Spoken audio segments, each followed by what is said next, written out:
ومن سيئات أعمالنا من يهده الله فلا مضل له ومن يضلله فلا هادي له أشهد أن لا إله إلا الله وحده لا شريك له وأشهد أن محمدا عبده ورسوله لا نبي بعده قال الله تعالى في الكتاب العزيز يا أيها الذين آمنوا كتب عليكم الصيام كما كتب على الذين من قبلكم لعلكم تتقون يا أيها الذين آمنوا اتقوا الله حق تقاته ولا تموتن إلا وأنتم مسلمون يا أيها الناس اتقوا ربكم الذي خلقكم من نفس واحدة وخلق زوجها وبث منهما رجالا كثيرا ونساء واتقوا الله الذي تساءلون به والأرحام إن الله كان عليكم رقيبا يا أيها الذين آمنوا اتقوا الله وقولوا قولا سديدا يصلح لكم أعمالكم ويغفر لكم ذنوبكم ومن يطع الله ورسوله فقد فاز فوزا عظيما أما بعد فإن أصدق الحديث كتاب الله وخير الهدي هدي محمد صلى الله عليه وسلم وشر الأمور محدثاتها وكل محدثة بدعة وكل بدعة ضلالة وكل ضلالة في النار أيها الإخوة saudara-saudaraku, sahabat-sahabatku, teman-temanku yang saya cintai karena Allah. Alhamdulillah, semoga Allah senantiasa memberkahi dan mencurahkan rahmat-Nya yang tiada terhingga dan tidak akan pernah bisa kita hitung. Dan kita senantiasa juga berdoa kepadanya agar kita senantiasa diberikan kesehatan, ya, diberikan kemampuan untuk mengejar dan memberikan satu optimalisasi di dalam bulan Ramadan yang penuh dengan barokah ini. Dan kita juga sama-sama berdoa semoga majelis ilmu kita yang rutin kita adakan setiap Jumat sore pekan, setiap pekan ini juga menjadi majelis ilmu yang diberkahi. Salawat dan salam tentunya kita sampaikan juga kepada junjungan kita Nabi Muhammad SAW bersama keluarganya, para sahabatnya, dan para pengikutnya sampai kepada kita dan yaumil akhir kelak. Amin. Amin ya rabbal alamin. Teman-teman sekalian, seperti yang tadi saya sampaikan di depan, mohon maaf ya. Kali ini ada perubahan jadwal karena memang mungkin saya yang lupa kalau hari ini adalah Ramadan, penuh dengan beberapa kegiatan-kegiatan ya, termasuk penyesuaian jam kerja dan sebagainya. Maka saya mohon maaf sekali lagi atas nama Sentana Mengaji ya. Kita ajukan dari semula jam 4 sore menjadi jam 3 sore. Meskipun demikian ya, yang akan datang sepertinya akan ada perubahan lagi, bisa saja awal jam 2 kita mulai, tapi tentu dengan izin dari manajemen Sentana ya. Karena terus terang kalau kita mulai jam 3 kita akan mengambil waktu asar. Ya, dan saya mohon maaf ya, dan saya juga mohon ampun, mudah-mudahan Allah tetap memberikan dispensasinya kepada kita karena kita juga sedang mengkaji, ada beberapa riwayat juga yang membolehkan itu, tetapi sebagian terbesar memberikan satu kepada kita agar kita tepat di awal waktu sholat itu yang terbaik ya. Jadi kita akan sampai jam 4 insya Allah ya. Bagi yang akan menunaikan sholat tepat waktu silahkan saja. Tapi saya akan setelah selesai baru saya atau sebagian teman-teman mengerjakan sholat asar. Baik teman-teman sekalian, sebagaimana yang sesuai dengan flyer dan undangan yang telah disampaikan sebelumnya, tolong yang masih belum ada di dalam ruang tausiah bisa segera masuk ya. Dan kalau bisa kameranya di-on-kan sebagaimana kesepakatan dan anjuran daripada manajemen semuanya. Ya supaya kita sungguh-sungguh ya, tidak hanya sekedar ala kadar ya.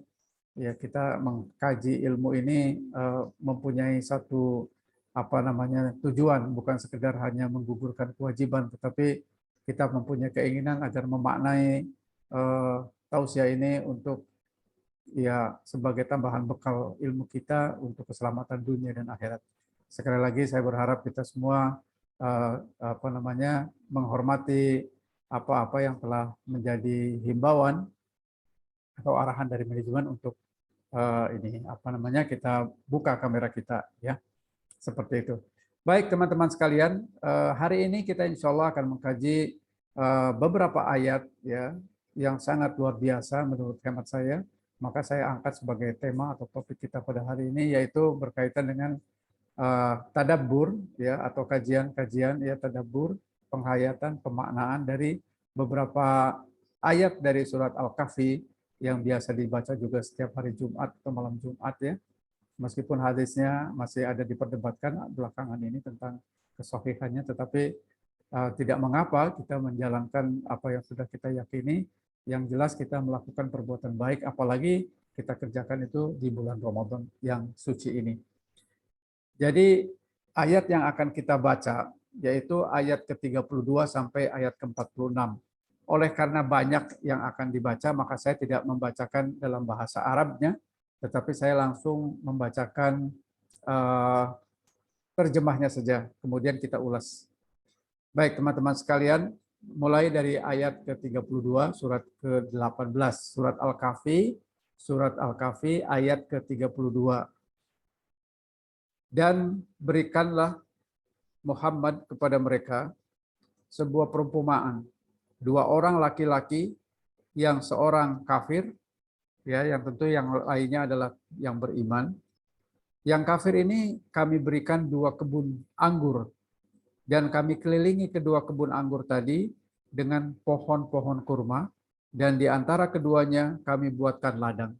Subhanallah, kita bisa bayangkan betapa suburnya ya, dan betapa barokahnya gitu. Dalam pengertian barokah, banyak hasil yang akan didapatkan ini oleh orang yang tadi ya, yang kafir ini. Nah, kemudian apa yang karunia yang telah Allah berikan sebagai rezeki ya kepada orang yang kafir tadi, kita lihat kedua kebun itu menghasilkan buah dan tidak berkurang buahnya sedikit pun. Dan di celah-celah kedua kebun itu kami alirkan sungai. Ini tambahan penguatan ya tentang karunia nikmat yang Allah berikan. Ya luar biasa ya. Ini ujian ya. Karena di kalimat berikutnya di ayat ke-34 Allah mengatakan, dan dia memiliki kekayaan yang besar. Maka dia berkata kepada kawannya, nah ini ya, jadi si orang kafir ini ya diberikan ujian, diberikan rezeki yang banyak oleh Allah ya, bahkan kekayaan yang luar biasa juga. Nah lalu dengan kondisi seperti itu, si kafir ini berkata kepada temannya yang beriman, ketika bercakap-cakap ya, dia mengatakan, hartaku lebih banyak daripada hartamu, dan pengikutku lebih kuat. Nah, ini fenomena yang sering terjadi di sekitar kita, ya, di antara masyarakat kita atau bahkan di antara lingkar paling dekat kita juga, ya, yaitu tentang merasa hebat dan cenderung kepada kesombongan yang mengatakan bahwasanya hartaku itu lebih banyak loh dari kamu, gitu ya, dan pengikutku pun lebih banyak daripada kamu. Kan kira-kira itu yang jadi sumber kebanggaan ya untuk duniawi itu, yaitu hartaku itu lebih banyak, pengikutku juga lebih banyak. Kalian tuh siapa? Kamu nggak punya harta, nggak ada pengikut, gitu. Harusnya kamu dengar saya, bukan saya yang dengar kamu. Kira-kira begitu ya. Ini kejadian yang memang fenomena yang secara umum terjadi di masyarakat kita. Nah, itu ayat ke-34. Nanti kita akan bahas agak lebih ini. Saya akan bacakan dulu terjemahannya dengan sedikit ulasan. Di 35 ya, dan dia memasuki kebunnya dengan sikap merugikan dirinya sendiri. Jadi si kafir ini dengan congkak angkuhnya ya, dia memiliki tadi ya kebun dengan segala nikmat yang tambahan dari Allah Subhanahu wa taala itu, dia masuk ke kebunnya itu ya dengan cara yang angkuh ya, dan berkata juga, aku kira kebun ini tidak akan binasa selama-lamanya. Ini bentuk kesombongan yang berikutnya ya. Jadi seolah-olah dia memiliki harta dan kedudukan, kekayaan, ketenaran, popularitas dan sebagainya itu seolah-olah tidak akan ada ujungnya. Artinya tidak akan pernah binasa, tidak akan pernah hilang dari dirinya itu. Kemelekatan harta itu tidak akan hilang dari dirinya. Ini menurut dia. Ya. Sehingga dia mengatakan, aku kira kebun ini atau hartaku ini tidak akan pernah binasa selama-lamanya. Waliyatubillah ya, bentuk-bentuk kesombongan ini ya. Kemudian ke-36, dan aku kira juga hari kiamat itu tidak akan datang. Ini semakin kurang ajar gitu ya. Semakin kurang ajar gitu. Dia mengatakan tadi hanya yang ada yang di dalam kemelekatan dia. Sekarang dia lebih kurang ajar lagi ya, mengatakan kiamat itu nggak akan ada gitu. Dan ini sudah ada di antara ya oknum ataupun warga masyarakat kita di Indonesia ini yang mengingkari adanya akhirat, mengingkari adanya siksa kubur, mengingkari adanya kiamat, ya dan sebagainya. Bahkan sempat ada seorang pimpinan ya dari tokoh masyarakat ataupun tokoh negara yang mengatakan, siapa sih yang pernah ke akhirat kok berani-beraninya mengatakan begini dan begitu? Allahu Akbar. Semoga Allah memberikan hidayah ya kepadanya ya. Nah ini kalimat-kalimat yang berbahaya itu ya, karena bisa terjadi kepada kekufuran karena dia tidak beriman kepada yaumil akhir. Padahal itu bagian daripada rukun iman ya. Kemudian aku kira hari kiamat juga tidak akan datang katanya ya. Dan sekiranya aku dikembalikan pada Tuhanku, pasti aku akan mendapat tempat kembali yang lebih baik daripada ini. Ini bentuk kekurang ajaran yang semakin jadi-jadi gitu. Ya, sudah dia ingkari, dia tidak bersyukur, dia tidak dan dia mengatakan ini adalah karena diriku ya. Kemudian dia mengejek kawannya yang beriman ya, dengan kesombongannya. Kemudian dia mengatakan juga bahwasanya kebun ini atau hartaku ini tidak akan pernah binasa. Lalu kiamat itu nggak ada. Ini bentuk kesombongan demi kesombongan. Artinya kesombongan di atas kesombongan gitu. Sampai terakhir mengatakan, ya kalaupun aku mati, pasti Tuhanku akan memberikan tempat yang layak untukku. Ya mungkin karena kekayaannya, mungkin karena kedudukannya, karena kesombongannya dia berani mengatakan seperti itu. Ada nggak di tempat kita? Artinya bukan di perusahaan kita ya. Maksud saya di masyarakat kita. Saya kira tidak sedikit yang ada seperti ini ya. Kesombongan itu sehingga membuat dia ya menjadi takabur gitu ya. Hilang tuh akal sehat. Ya. Kemudian nah ini bagaimana kawannya yang beriman memberitahukan, mengingatkan. Memang tugas kita orang-orang yang beriman tuh ya menyelamatkan teman-teman kita yang masih belum beriman atau teman-teman kita yang terlanjur ya terjebak ke dalam kesombongan-kesombongan seperti itu. Kawannya yang beriman berkata kepada si kafir tadi sambil bercakap-cakap santai lah gitu ya dengannya. Apakah engkau ingkar kepada Tuhan yang menciptakan engkau dari tanah, kemudian dari saripati, setetes air mani, lalu dia menjadikan engkau seorang laki-laki yang sempurna? Nah ini kita diingatkan kepada asal kejadian. Orang sombong itu harus diingatkan kepada asal kejadian.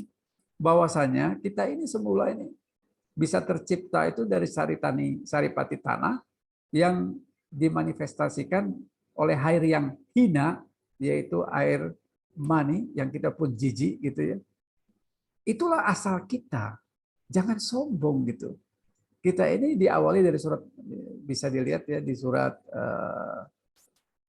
16 ayat 78, itu yang dikatakan bahwasanya kita ini dilahirkan dari perut ibu kita, tidak membawa apa-apa dan tidak punya apa-apa. Kita ini miskin papa, tidak mampu apa-apa, tidak membawa apa-apa, hanya dibekali Allah, yaitu pendengaran, penglihatan, dan hati. Itu saja. Nah kemudian Allah juga di dalam surat 17 ayat ke 36 itu mengatakan yang tadi ya baik pendengaran, hati maupun penglihatan itu akan dimintakan pertanggungjawabannya itu. Jangan sampai kalian melakukan sesuatu tanpa ilmu itu. Ya. Alhamdulillah. Asar berkumandang. Kita lanjutkan saja insya Allah. Jadi surat 17 ayat 36 itu mengatakan seperti itu. Ya. Kita akan dimintakan pertanggungjawabannya oleh Allah atas apa yang kita dapatkan dari Allah, yaitu penglihatan, pendengaran, dan hati. Maka kalau kita ya karunia yang Allah berikan sebagai bekal hidup kita yaitu mata, telinga, hati, kita pakai untuk hal-hal yang di luar itu, bahkan untuk menentang Allah dengan kesombongannya itu, maka bagaimana kita akan mempertanggungjawabkan itu semuanya di hadapan Allah Ta'ala. Saudaraku yang saya cintai karena Allah. Lalu orang yang beriman ini berkata, ya, dan Allah juga menciptakan engkau sebagai laki-laki yang sempurna. Seperti dalam surat Ad-Din ya. Kuciptakan ya namanya makhluk manusia itu dalam keadaan yang sempurna, sesempurna-sempurnanya. Jadi kita ini diciptakan, bukan tercipta dengan sendirinya. Artinya Allah yang memberikan ini semuanya. Kok bisanya kita sombong dengan Allah atau dengan zat yang menciptakan kita itu? berarti betapa takaburnya kita itu. Oleh karenanya maka sungguh menjadi sesuatu yang sangat-sangat tidak terpuji. Kemudian ayat ke-38, tetapi aku percaya bahwa dialah Allah, Tuhanku, dan aku tidak mempersekutukan Tuhanku dengan sesuatu apapun. Jadi orang yang beriman ini mengatakan seperti itu. Ya.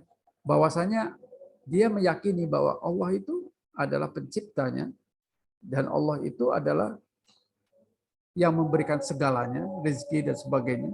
Bahkan nyawanya pun itu adalah Allah yang memberikannya. Maaf, azan nggak berhenti dulu, Pak. Iya. Iya, terima kasih banyak sudah diingatkan ya. Iya, kita dengar azan ya. Terima kasih banyak nih.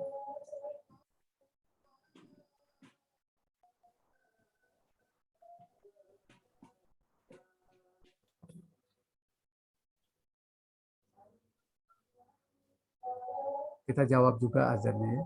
Tidak hanya berhenti tapi kita dengar dan kita jawab azannya supaya mendapatkan syafaat.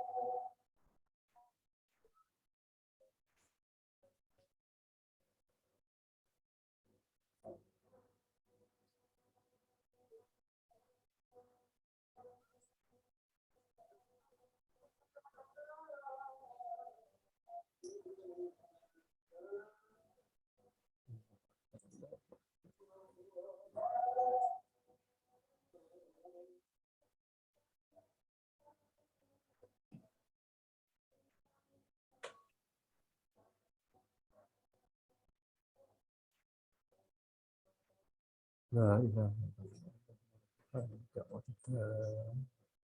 Assalatu ati Muhammadan wasilah wal fadilah wa mahmudan allati wa'ata. Alhamdulillah, terima kasih ya Tinaya tadi sudah mengingatkan saya dan teman-teman lainnya ya. Iya, tadi saya sedang tanggung bicara, mohon maaf. Tapi tidak apa-apa, itu bagian dari tawasobil hak, tawasobil sober. Terima kasih banyak ya sudah diingatkan. Nah, kita lanjutkan ya. Jadi di ayat ke-38 orang yang beriman mengatakan, aku percaya bahwa dialah Allah yang menciptakanku, yang memberikan aku rezeki, yang menjadikan aku seperti ini. Dan aku tidak akan pernah mempersekutukan Tuhanku dengan sesuatu apapun. Gitu. Jadi tidak akan berbuat syirik. Tidak akan menjadikan harta itu sebagai Tuhannya. Tidak akan pernah menjadikan hawa nafsu itu sebagai Tuhannya. Artinya selain ya Allah itu adalah togut. Togut itu yang dipertuhankan. Ya, sebagaimana tugas dari para nabi dan rasul itu adalah ani'budullah wajtanibut togut. Sembahlah Allah saja dan jangan engkau menyembah selainku atau yang disebut dengan togut itu. Jadi togut itu adalah selain Allah. Ya. Termasuk harta kita, termasuk hawa nafsu kita. Kalau kita mendahulukan itu dibanding dengan mendahulukan Allah dalam penyembahan dan pengesaannya, maka ya bisa terjadi kita termasuk dalam kategori syirik. Berikutnya ayat ke-39. Dan mengapa ketika engkau memasuki kebunmu, ini teguran ya dari si orang beriman kepada orang kafir. Dan mengapa ketika engkau memasuki kebunmu tidak mengucapkan Masya Allah la quwata illa billah. Sungguh atas kehendak Allah saja semua ini dapat terwujud. Gitu. Ya, jadi si orang beriman ini mengingatkan kepada orang kafir temannya ini, hei, kamu tuh harusnya masuk ke dalam kebunmu yang indah dan luar biasa ini, kamu ucapkan Masya Allah la quwata illa billah. Ya. Karena semuanya ini tidak akan bisa terwujud tanpa kehendak Allah. Jadi Masya Allah itu semuanya atas kehendak Allah baru bisa terwujud. Dan tidak ada kekuatan kecuali dengan pertolongan Allah. La haula wa la quwata illa billah. Atau la quwata illa billah. Gitu. Nah, kalimat ini dalam riwayat lain itu juga dianjurkan kepada kita. Kalau kita memiliki sesuatu atau kita melihat sesuatu yang kita inginkan itu terus berada dengan kita, itu kita dianjurkan juga untuk misalnya kita punya sesuatu ya yang atau kita melihat sesuatu yang indah yang kita senang dan kita ingin itu terus ada, maka kita ucapkan Masya Allah la quwata illa billah. Ya, bahwa ini semua adalah kehendak Allah dan kita tidak mempunyai daya upaya apapun kecuali dengan pertolongan Allah. Artinya kita menghendaki kebun ini terus menjadi milik kita dan menjadi dapat keberkahan dari Allah. Nah, itu kita dianjurkan ya untuk membaca Masya Allah la quwata illa billah. Kamu cantik sekali, kamu ganteng banget gitu. Kamu mobilnya bagus banget, Masya Allah gitu. Jangan sampai lupa mengatakan itu. Gitu. Atau Masya Allah la quwata illa billah. Ya, sekalipun engkau anggap harta dan keturunanku itu lebih sedikit daripadamu. Jadi si orang beriman ini mengembalikan ejekan tadi ya.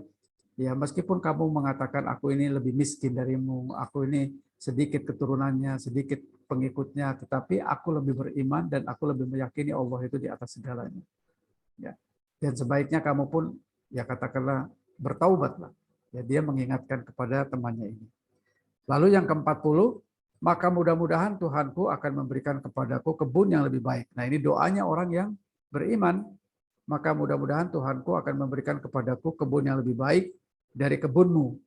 Dan dia mengirimkan petir dari langit ke kebunmu itu. Sehingga kebun itu menjadi tanah yang licin. Nah ini ya akibat kesombongan itu Allah memberikan satu peringatan, bahkan ya bukan peringatan, ini azab ya dari Allah kepada orang yang sombong tadi. Yaitu dengan didatangkannya petir ya sehingga kebunnya itu menjadi licin dengan tanah. Atau ya yang ke-41, airnya menjadi surut ke dalam tanah, maka engkau tidak akan dapat menemukannya lagi. Dia yang tadi dialiri sungai, ya kemudian dari celah-celahnya itu ada sungai-sungai juga, sumber-sumber air, itu langsung surut kering. Ya. Karena semuanya itu Allah mempunyai kekuasaan yang sangat luar biasa. Kun fayakun, selesai. Apapun Allah kehendaki maka jadilah ia. Gitu. Nah, ini diingatkan nih kepada orang-orang yang sombong itu. Kemudian ke-42, dan harta kekayaannya pun dibinasakan. Yang tadi dia mengatakan tidak akan pernah binasa selama-lamanya, Allah balikan ya, kalimat sombongnya itu dengan bukti bahwa ternyata hartanya pun dibinasakan, habis. Lalu dia membolak-balikan kedua telapak tangannya, ya tanda menyesal si orang kafir itu, dia menyesali terhadap apa yang telah dia belanjakan untuk itu. Sedangkan pohon anggurnya pun roboh bersama penyangganya. Ya. Lalu dia berkata, betapa, nah ini kalimat penyesalan biasa ya, kalau orang sudah merasa ya dia melihat secara hakul yakin, ainul yakin, ya musibah itu datang akibat tangan-tangan mereka, maka kalimat terakhir ini adalah penyesalan. Penyesalan sudah ya udah kasep, udah kadung gitu ya. Betapa sekiranya aku dulu tidak mempersekutukan Tuhanku dengan sesuatu apapun. Ya. Ya, jangan sampai kita termasuk orang-orang yang menyesali gitu. Ya. Maka Ramadan ini, teman-teman sekalian, adalah bentuk pelatihan yang luar biasa untuk mengurangi kesombongan kita, untuk menjauhkan diri kita dari sombongnya. Karena kita sama. Kita lihat orang yang kaya raya pun tidak makan dan tidak minum.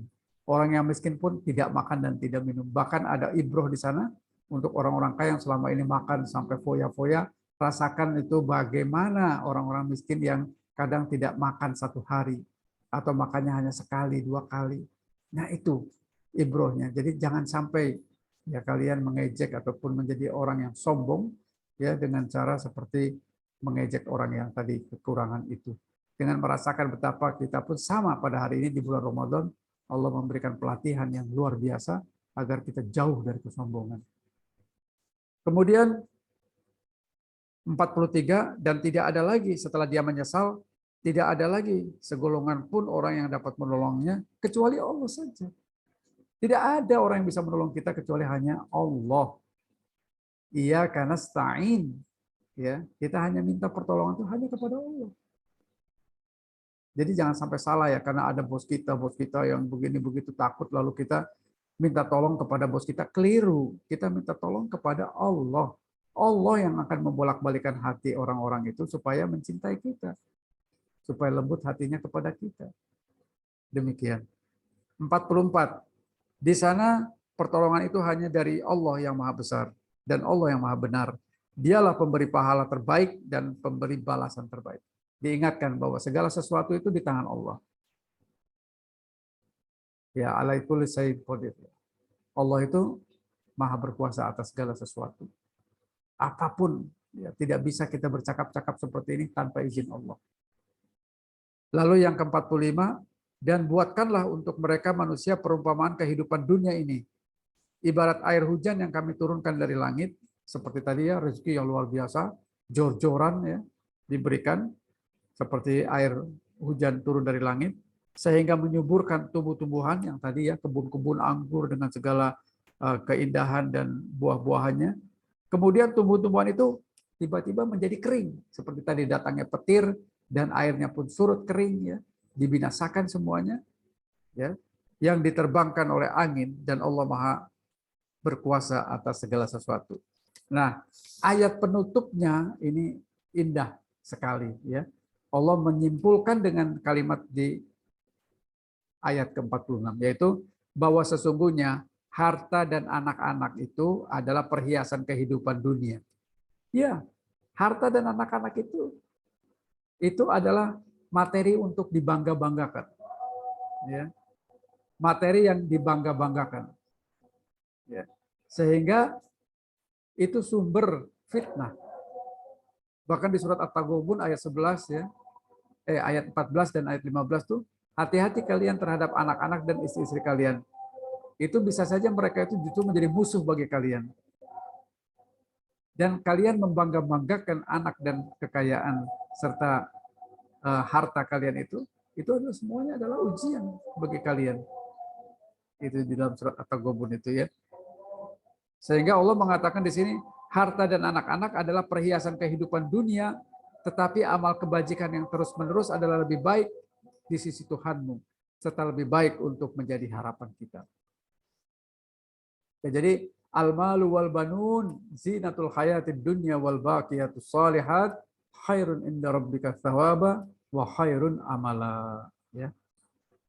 Itu Allah tutup ya dengan kesimpulan bahwasanya harta dan anak-anak itu adalah memang perhiasan dunia dan kalian berbangga-bangga dengan itu. Ya, tetapi jangan lupa bahwa amal ibadah baik ya, artinya kebajikan yang engkau lakukan terus-menerus wal baqiyatus salihah itu jauh-jauh lebih bermanfaat, lebih menguntungkan bagimu, dan itu bisa menjadi sesuatu yang dapat diharapkan ganjarannya dari Allah. Jadi teman-teman sekalian, surat Al-Kahfi ini surat yang sering sekali kita baca khususnya ya pada hari Jumat atau malam Jumat, tetapi barangkali tidak banyak di antara kita yang mencoba membaca terjemahnya atau mentadaburi ayat-ayatnya. Nah, kesempatan sekarang ini kita mencoba mentadaburinya ya, sehingga ibroh yang bisa kita tarik dari yang saya bacakan tadi adalah bahwasanya setiap kita akan diuji Allah. Surat Al-Anbiya ya, surat 21 ayat 35. Itu Allah menguji kita itu baik dengan sesuatu yang menyenangkan dengan kekayaan ataupun sesuatu yang tidak menyenangkan dengan kekurangan harta dan sebagainya. Semuanya diuji. Termasuk teman yang tadi, dua orang teman yang kafir dengan orang yang tadi beriman tadi, yang kafir diuji dengan segala kemewahan, keluar biasaan lah. Sebetulnya tidak hanya orang kafir saja, orang muslim pun ya diuji dengan kekayaan. Tinggal siapa ya yang terjerumus dengan fitnah harta itu, atau siapa yang berhasil melewati ujian itu. Seperti Nabi Sulaiman alaihissalam. Teman-teman sekalian yang saya cintakan Allah, Nabi Sulaiman itu kurang apa? Raja di raja.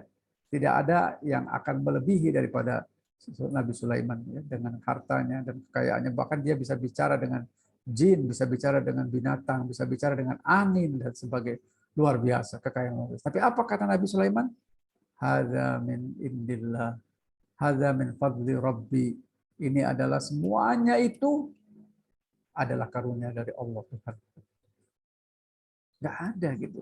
Sedikit pun rasa kesombongan karena sudah raja di raja begitu ya. Kita ini, aduh, nggak ada apa-apa. Kita ini siapa gitu, baru punya apalah gitu ya. Sedikit saja sudah luar biasa kita tergoda dengan kesombongan. Jadi pelajaran yang dapat kita tarik pertama kali adalah bahwa kita tidak boleh menjadi orang yang sombong. Bahwa kita tidak boleh menjadi orang yang angkuh, takabur. Kita tidak boleh menjadi hal seperti itu. Karena sesungguhnya segala sesuatu itu adalah milik Allah. Ya, inna lillah wa inna ilaihi raji'un. Ya, itu adalah sistem hidup, bukan hanya disampaikan pada saat ada kematian. Innalillah, sesungguhnya kita semua itu milik Allah. Milik Allah semuanya, semuanya. Bahkan nyawa kita pun milik Allah. Istri kita, suami kita, anak kita, harta kita, kekayaan kita, ya, kepandaian kita, semuanya milik Allah. Kenapa? Karena kita diciptakan Allah. Kita ini makhluk ciptaan, bukan tiba-tiba tercipta lalu menjadi orang yang sukses. Enggak gitu. Dan kalau kita tidak ditolong Allah, tentu kita tidak akan mampu seperti sekarang ini. Maka sangat naif kalau kita sampai menjadikan diri kita sepertinya bisa sendiri, atau sangat dengan kesombongannya menyatakan bahwa kita seperti sekarang itu karena kita sendiri, tanpa ikut campur intervensi daripada Allah. Waliyadzubillah. Kita berlindung dari kesombongan semacam ini ya. Itu yang kedua ya. Yang ketiga, kalau kita dinasehati oleh teman kita, dengar, listen. Ya. Jangan kita menyepelekan, mengejek bahkan. Lu siapa? Jauhi itu. Teman itu adalah seseorang yang bisa menasehati, mengingatkan kita. Ya. Bahkan almaru ala dini khalili. Seseorang itu agamanya tergantung kepada agama temannya. Ya. Nah, kalau temannya buruk, maka ya akan sama seperti itu. Kalau dia teman yang soleh, maka dekatlah dengan lingkungan orang-orang yang baik, yang soleh. Itu insya Allah kita tiap hari dengarnya seperti sekarang kita lakukan ini. Yaitu menasehati, ya, memberikan semacam pengingatan. Itulah sahabat yang sebenarnya. Bukan sahabat yang hanya sekedar bisa diajak hura-hura, foya-foya, happy-happy dengan tanpa ada ilmu, dan seterusnya. Maka dengar kalau ada teman yang mengingatkan, dengarlah. Dan ikutilah kalau itu merupakan sebuah kebaikan. Siapapun stratanya, apapun bentuk stratanya, strata sosial. Bisa jadi dia hanya sekedar supir kita, bisa jadi dia hanya sekedar asisten rumah tangga kita, atau bahkan anak kecil di sekitar kita. Kalau itu sebuah kebaikan, dengar. Karena itu yang namanya hidayah bisa datang dari siapa saja. Bisa dari peristiwa apa saja. Bukan hanya harus dari ustadz dan sebagainya. Itu pelajaran kita yang ketiga. Pelajaran kita yang berikutnya adalah kalau kita mempunyai sesuatu, ya seperti yang tadi saya katakan, ya kita mempunyai sesuatu itu adalah yang kita senangi, kita indah, kita sayangi dan sebagainya, maka sebutlah Masya Allah. Semuanya nih atas kehendak Allah. La quwwata illa billah. Bahwa itu tidak akan terjadi kecuali dengan pertolongan Allah. Bahkan di dalam beberapa hadis dan riwayat ya dikatakan bisa seseorang tuh kena penyakit ain. Ain itu mata ya. Mata seseorang tuh ada yang tajam. Kadang-kadang karena iri, karena hasad, orang mengatakan di mulut dengan di hatinya berbeda. Wah, kamu ganteng sekali, padahal di mulutnya kamu tuh, itu gimana sih? Itu orang itu bisa menjadi sakit. Nah, gitu. Maka dianjurkan kita kalau ada yang seperti itu, kita sampaikan, Masya Allah. Dan biasanya kalau kita dipuji bisa, waduh Pak Afrizal ini ganteng banget loh. Lalu Pak Afrizal bilang ke saya, Qul Masya Allah Pak Salim, katakan Masya Allah Pak Salim. Gitu. Nah lalu saya mengatakan Masya Allah. Nah itu benar itu. Karena bisa saja saya menyebut kepada Pak Afrizal begitu, saya iri. Kok saya nggak seganteng Pak Afrizal misalnya gitu. Nah gitu ya. Nah, jadi sampai ada yang disebut ain, penyakit ain, mata. Hati-hati. Jadi katakanlah Masya Allah. Karena ciptaan Allah itu pada dasarnya semuanya juga baik dan indah. Hanya sesuai kondisi dengan masing-masing kelebihan dan kekurangannya. Maka katakanlah Masya Allah, la quwata illa billah. Intinya kita bersyukur kepada apa yang Allah berikan. La in syakartum la azidannakum la in kafartum inna azabi lasyadid. Dan setiap kita bersyukur sesungguhnya kita mensyukuri nikmat Allah itu adalah kita menenangkan diri kita, yaitu kita bersikap qanaah. Seperti tadi si orang yang beriman nih, meskipun diajak kamu kan miskin, hartamu sedikit, kamu nggak punya pengikut, pengikutmu sedikit. Apakah dia lalu kecewa lalu dia menjadi ingkar dengan nikmat Allah? Oh tidak. Dia bahkan mengatakan, aku beriman kepada Allah dan aku bersyukur kepada apa yang telah Allah berikan, karena itu adalah yang terbaik bagiku. Itu sikap qanaah. Itu sikap seorang muslim. Ya. Bukan orientasinya hanya kepada materi, dunia, dunia, dan dunia. Nabi SAW mengatakan, barang siapa yang bangun pagi hari, orientasi yang ada dalam kepalanya itu hanya dunia dan dunia, Allah akan jadikan kemiskinan di depan matanya. Dia selalu merasa miskin meskipun orang melihatnya dia kaya, tetapi hatinya miskin.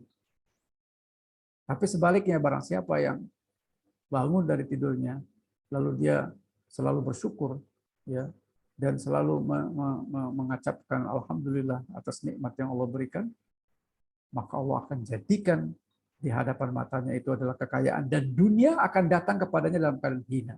Allahu Akbar. Jadi jangan sampai salah orientasi, jangan sampai salah orientasi dalam hidup ini. Ya, sebagaimana dalam surat Al-Isra surat 17 ayat ke-18 dan ayat 19. Allah mengatakan di sana kurang lebih adalah, barang siapa yang orientasinya dunia, akan aku berikan dunia, itu memang haknya dia. Aku telah tetapkan rezekinya. Tapi dia nggak akan dapat apapun di akhirat. Waliyadzubillah. Sementara kita hidup di dunia hanya 60-70 tahun umat Nabi Muhammad itu.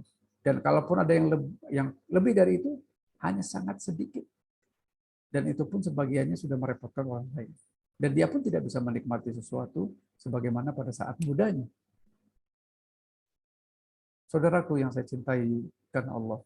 Pelajaran yang berikutnya adalah setelah saling menasehati, dengar teman bicara kalau itu merupakan kebaikan, ya, berteman dengan orang-orang yang baik, kemudian tadi bersyukur atas segala nikmat yang Allah berikan. Lalu yang berikutnya adalah jangan sekali-kali mempersekutukan Tuhan. Jangan sekali-kali mempersekutukan Allah Azza wa Jalla. Karena Allah ini adalah paling murka gitu ya, kalau disekutukan dengan yang lain. Dan dosa satu-satunya yang tidak berampun kalau dia tidak bertobat sampai mati, meninggalnya itu adalah dosa syirik.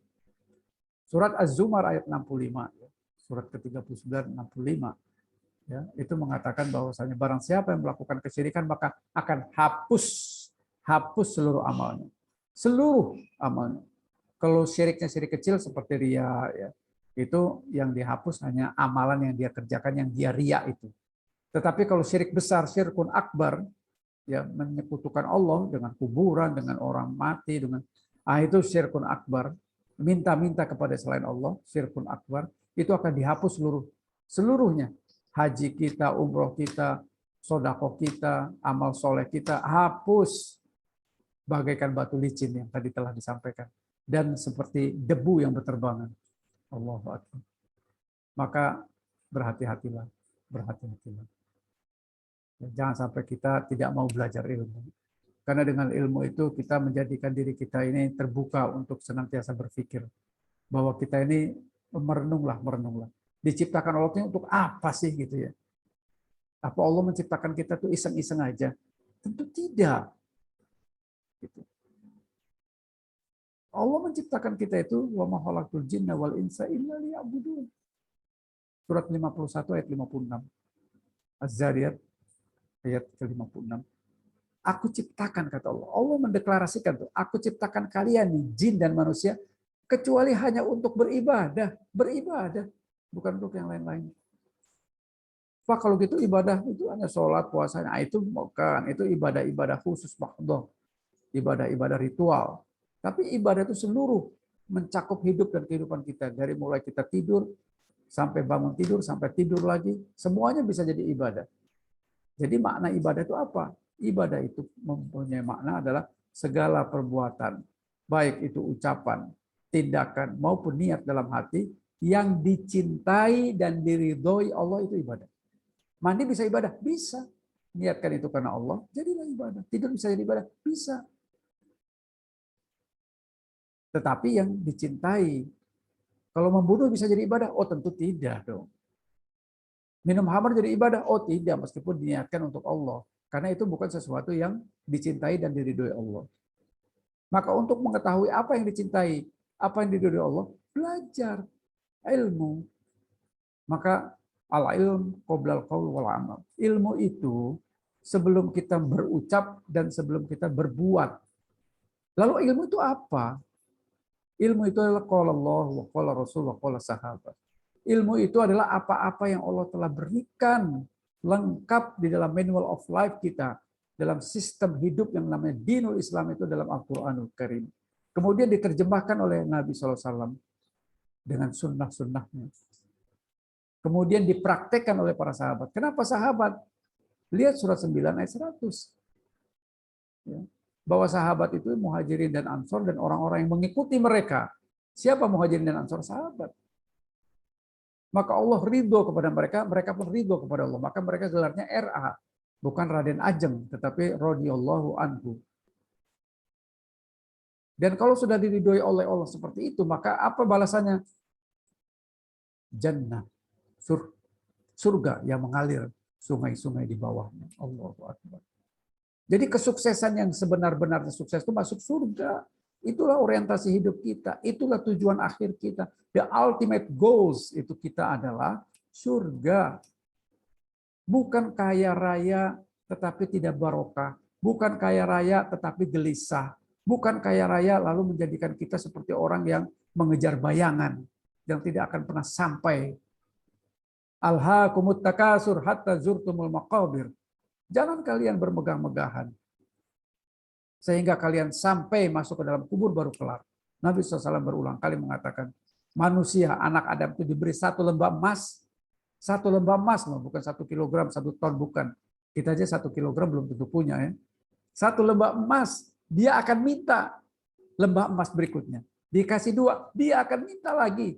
Itu ketamakan, kerasukan kita. Kita ditamak, teman-teman. Dan syahwat itu cenderung kepada keburukan. Syahwat itu cenderung kepada kejelekan. Syahwat. Punya rumah 10 kurang, masih minta 11. Punya rumah 11 kurang. Punya mobil 2 kurang. Punya ini, punya itu kurang. Itulah dia gambaran dari 1 lembah emas saja, masih kurang. Sampai apa kata Nabi? Sampai kuburan itu. Sampai tanah menutup kerongkongan itu kelar tuh urusan. Sampai mati baru kelar tuh urusan dunia itu. Udah kelar teman-teman. Maka jangan tertipu. Innamal hayatud dunya illa mata'ul ghurur. Innamal hayatud dunya illa laibun walahun. Yang menciptakan kita Allah Subhanahu wa taala berkata, sesungguhnya dunia itu tipuan kata Allah. Sesungguhnya dunia itu adalah kesenangan sesaat yang menipu kata Allah. Sesungguhnya dunia ini adalah permainan yang menipu. Berkali-kali Allah mengingatkan kita. Kok kita tidak ingat dan tidak mau ingat. Kita lebih senang dan lebih asyik ya dengan cara kita berorientasi hanya kepada dunia. Dan kita akhirnya tiba-tiba malakul maut mencabut nyawa kita dalam kondisi yang seperti itu. Waliyadzubillah. Saya kira itu saja Pak Samsul. Silakan kalau ada yang pertanyaan. Baik, jazakallahu khair. Pak Salim telah menjelaskan panjang lebar tentang tadabbur surat Al-Kahfi, khususnya ayat ke-35 sampai 46. Bapak-bapak, ibu-ibu silakan yang ingin bertanya, boleh di kolom chat ataupun langsung di unmute. Mumpung belum ada yang tanya, mungkin saya awali dulu Pak Salim. Saya ingin bertanya tentang togut nih, kan ini Ya, istilah ini cukup center ya, apalagi di beberapa organisasi nih. Apakah kalau kita itu takut sama pimpinan itu termasuk togut, Pak? Bentar, saya bacakan dulu ya. 16:36. Surat An-Nahl ayat 36 itu ya. Ini dia. Dan sungguh kami telah mengutus seorang rasul untuk setiap umat untuk menyerukan apa? Sembahlah Allah dan jauhilah togut. Nah, ini dia. Togut itu adalah sesuatu yang selain Allah. Keterangannya ya. Kemudian di antara mereka ada yang diberi petunjuk dan ada pula yang dalam kesesatan. Maka berjalanlah kalian di muka bumi, perhatikan bagaimana tuh kesudahan orang-orang yang mendustakan Nabi itu. Nah, gitu. Itu ayatnya ya. Jadi togut itu selain Allah, siapa saja. Bisa pimpinan, bisa suami kita, bisa istri kita. Kalau sudah sampai derajat kita menyekutukan itu, maka kita jadikan itu adalah Tuhan kita, maka jadilah dia togut. Nah, masalahnya kan seberapa derajat, nah, kan gitu ya. Nah, itu dilihat di surat 9 ayat 24. Ya, saya bacakan lagi ya, surat 9. Jadi itu saling terpaut satu ayat dengan ayat lain. Surat 9, surat At-Taubah ya, surat At-Taubah ayat ke-24 itu siapa aja sih? Ya, atau apa saja sih yang menjadikan apa namanya sesuatu yang menjadi togut kita dalam hati kita itu yang berpeluang menjadi togut kita maksud saya. 9 ayat 24 ya. Kita lihat. Katakanlah ya wahai Muhammad ya, jika nah ini perhatikan satu-satu ya. Jika bapak-bapakmu satu, anak-anakmu dua, saudara-saudaramu tiga, istri-istrimu tuh istrinya enggak cuma satu tuh, istri-istrimu ya Pak Frijonnya, istri-istrimu gitu ya. Keluargamu, harta kekayaan yang kamu usahakan dan kamu bangga-banggakan, perdagangan yang kamu khawatirkan rugi, dan rumah-rumah tempat tinggal yang kamu sukai. 8 kan? Itu 8 yang berpotensi jadi togut kita tuh. Kedelapan-delapannya kamu lebih cintai daripada Allah dan Rasulnya, tunggu kata Allah. Itu. Tunggu pembalasan dari Allah. Ini dia ayatnya. Jadi jangan sampai kita takut yang berlebihan sehingga ya itu kalimatnya sehingga kita lebih mencintai mereka itu yang ke-8 ini dibanding lebih cinta kepada Allah dan Rasulnya. Bentuknya terjemahkan sendiri masing-masing. Jadi takut itu hanya kepada Allah, tidak kepada selainnya. La tahzan, jangan kau sedih. La khaufun alaihim walahum yahzanun. Jangan kamu takut, jangan kamu sedih. Karena Allah itu bersama kita. La tahzan innallaha ma'ana. Itu surat 9 ayat 40. Ya, surat At-Taubah ayat 40. La tahzan innallaha ma'ana. Itu waktu Abu Bakar bersama Nabi SAW berada di gua. Gua Tsaur itu. Waktu dikejar-kejar itu. Kata Abu Bakar, ya Rasulullah, kalau dia melihat ke bawah aja, mati dah kita dah. Kata Nabi, nggak boleh begitu. La tahzan. Nggak boleh kamu sedih, nggak boleh kamu takut. Innallaha ma'ana. Ada Allah bersama kita. Kita ada Allah bersama kita. Emang yang punya rezeki itu siapa? Yang punya rezeki itu Allah Subhanahu wa taala. Adapun perusahaan, orang yang menjadi pemimpin, pemilik, itu adalah sebab alat saja. Tapi hakikatnya rezeki itu Allah yang berikan. Maka ada satu riwayat hadis, barang siapa yang meninggalkan sesuatu karena Allah, Allah akan pasti ganti yang lebih baik. Misalnya riba. Riba itu kan sesuatu yang dilarang oleh Allah. Kita tinggalkan, Allah pasti akan ganti yang lebih baik. Masalahnya kapan dan bagaimana, itu urusan Allah. Nggak bisa kita mendikte itu. Kapan? Ya Allah yang menentukan, yang terbaik itu kan Allah. Kita tidak tahu. Al-khair hiratullah. Ketetapan Allah itu yang terbaik. Kapan? Nggak tahu kita. Wallahu a'lam. Jadi doa kita itu pasti akan dikabul, tapi kapan? Bagaimana? Bisa jadi nggak sesuai dengan harapan kita, tapi itu yang terbaik bagi kita. Ayatnya mana? Surat 2, 216. Boleh jadi apa yang kita inginkan, yang kita cintai itu justru buruk untukmu. Tetapi boleh jadi apa yang kita tidak suka, kita benci kepadanya. Boleh jadi itu yang justru baik untukmu. Allah tahu, kata Allah. Kamu nggak tahu apa-apa. Gitu. Masalahnya kita sok tahu. Gitu. Coba ya, kalau begini, kalau begitu. Emang siapa yang bisa menentukan masa depan? Emang siapa yang bisa menentukan ketidakpastian? Manusia? Enggak ada. Manusia itu ngomong sebentar aja sekarang ini, besok nggak tahu. Apakah kita masih beredar di orbit bumi apa enggak? Nggak tahu. Yang paling tahu siapa? Yang maha kekal. Siapa itu? Allah. Demikian ya Mas Samsul ya, agak panjang supaya sekalian memberikan pencerahan. Iya, benar Pak. Terima kasih jazakallahu khair Pak Ustadz Salim. Pak, iya. Pertanyaan di chat Pak Salim. Ya silakan Assalamualaikum, dibacakan Ustadz. ya, dibacakan aja. Kalau pada saat kajian terdengar suara azan, mana yang didahulukan, melaksanakan sholat didahulukan atau mengikuti kajian hingga selesai baru sholat, mana yang utamakan? Syukran Ustadz. Afwan. Tadi saya udah sampaikan di depan ya. Saya mohon maaf ya.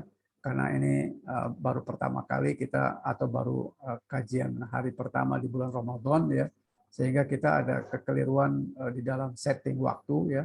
Dan ada riwayat yang pernah sahabat itu sedang melakukan sesuatu kegiatan lalu dia menunda waktu sholat, tetapi bukan tidak sholat, tidak. Menunda waktu sholat untuk menyelesaikan kegiatan lain yang juga mempunyai tingkat kemaslahatan juga. Tetapi dia tetap dianjurkan untuk tidak bersering-sering melakukan hal seperti itu. Tetap harus mengutamakan sesuatu yang sudah qat'i, yang sudah jelas, yaitu mendahulukan sholat tentunya. Dan saya tadi sudah menyatakan, saya minta maaf dan saya mohon ampun kepada Allah. Ya, semoga ini hanya sekali ini karena tadi kesalahan setting aja, setting waktunya. Tetapi waktu azan tadi saya diingatkan oleh Tina ya, oleh Bu Sri Agustina untuk mendengarkan dan saya berhenti. Saya berhenti mendengarkan dan kita semua mendengarkan. Alhamdulillah, terima kasih Ibu Sri Agustina mengingatkan kita semua dan kita mendengarkan azan. Tapi sholatnya kita tunda. Tetapi tadi saya sudah memberikan kesempatan bagi yang mau sholat juga silakan. Tetapi kajian ini untuk saat sekarang saja, ya. Untuk yang akan datang, insya Allah kita setting lebih luas waktunya, ya. Dan itu saya serahkan kepada manajemen Sentana, ya, yang memfasilitasi Zoom dan sebagainya. Apakah kita mau mulai jam 2, tapi jangan diulangi jam 3 lagi. Ya cukup sekali ini saja, ya karena kita mengambil hak waktu sholat berjamaah. Ya.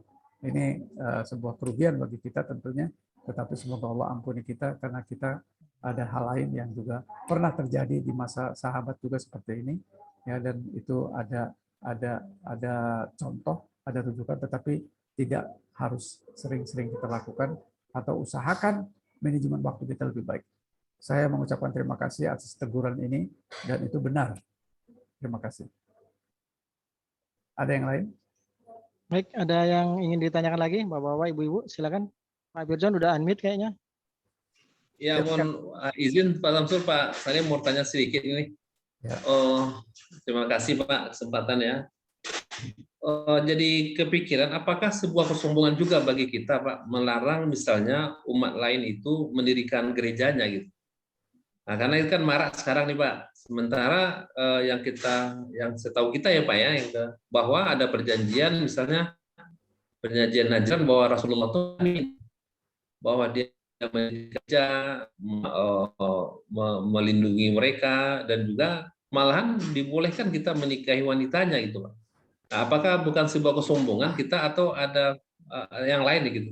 Gitu ya. Pak, mudah-mudahan pencerahannya Pak, supaya tidak salah kita mengambil sikap nih Pak. Begitu Pak Salim. Terima kasih Pak. Ya, barakallahu fiik ya, alhamdulillah. Wallahu a'lam. Yang saya ketahui la ikraha fid din, tidak ada paksaan dalam agama. Ya, itu ayatnya jelas itu ya di surat Al-Baqarah 256 itu. 255-nya kan ayat kursi ya, 256 itu begitu. La ikraha fid din, enggak ada paksaan. Lakum dinukum waliyadin. Kamu mau beragama Nasrani silakan, aku beragama Islam juga jangan diganggu. Kita tidak boleh saling mengganggu. Kalau dia mau mendirikan rumah ibadah, tentu bagian daripada kita tidak mengganggu mereka. Selama memenuhi prosedur perizinan yang telah diatur oleh pemerintah tentunya. Dan kita tidak boleh menghakimi sendiri sebagai anggota masyarakat terhadap anggota masyarakat lainnya. Karena di dalam negara itu ada aturan yang ditegakkan dan itu hukum positif. Ya. Wallahu alam apakah itu termasuk bentuk kesombongan? Ya, yang jelas kita harus juga menghormati dan taat kepada aturan-aturan yang juga ditetapkan pemerintah selama itu tidak bertentangan dengan agama kita. Wallahu alam. Seperti itu Pak Fujat. Ada yang lain? Baik. Kalau waktu sudah menunjukkan 59 menit nih Pak, menuju 1 jam penuh. Ya. Pak, kita tutup dulu kajian kita untuk teman-teman Ya. bisa sholat jemaah. Iya, baik. Terima kasih teman-teman sekalian. Sekali lagi ini hanya sekali ini saja, mulai jam 3 ya. Dan mohon maaf sekali lagi beribu-ribu kali mohon maaf ya. Dan kita di bulan Ramadan ini ya kita sendiri harus senantiasa mengoptimalkan waktu kita untuk beribadah ya. Jadi saya tutup saja kajian kita. Alhamdulillah meskipun tadi ada sedikit ini masalah teknis waktu. Ya, saya berharap yang akan datang manajemen waktunya akan lebih baik dan sekali lagi kita mendapatkan satu pelajaran yang baik ya tentang bagaimana berharganya waktu ya Nah, semoga kita mengambil pelajaran ini untuk tidak mengulanginya, dan semoga kita senantiasa mampu mengisi waktu kita sehingga kita terjatuh ke dalam seperti yang disatakan oleh surat Al-Asr, wal asr innal insana lafi khusr.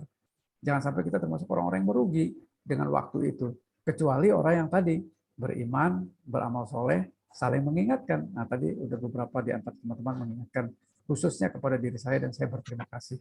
Ya, dan semoga ini menjadi pelajaran bagi kita. Mari ya, dengan kita sudah baru masuk tanggal 2 Ramadan ya, masih cukup lumayan ya, waktu kita masih sekitar 27 atau 28 hari ke depan. Ayo kita berlomba-lomba dalam kebaikan, fastabiqul khairat, jangan lupa baca Qur'annya, ya usahakan ya sebanyak mungkin ya, tetapi jangan juga meninggalkan atau menafikan membaca Quran yang tartil.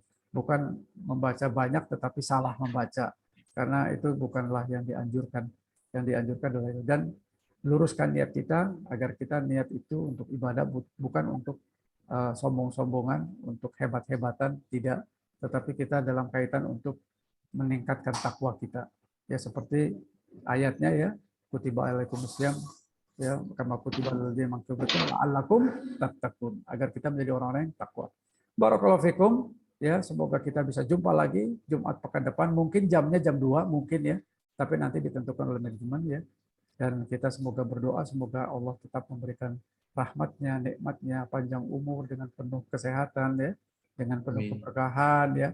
Dan kita saling berdoa, saling memaafkan ya, bukan kekhususan tetapi ya memaafkan kapan waktu saja ya. Kita saling membersihkan hati kita ya, untuk di bulan yang suci ini tidak ada lagi gil, tidak ada lagi ganjalan-ganjalan hati yang menjadikan kita menjadi tidak khusyuk dalam beribadah. Semoga Allah mudahkan segala urusan kita. Subhanallahumma wa bihamdik asyhadu an la ilaha illa anta astaghfiruka wa atubu ilaik. Assalamualaikum.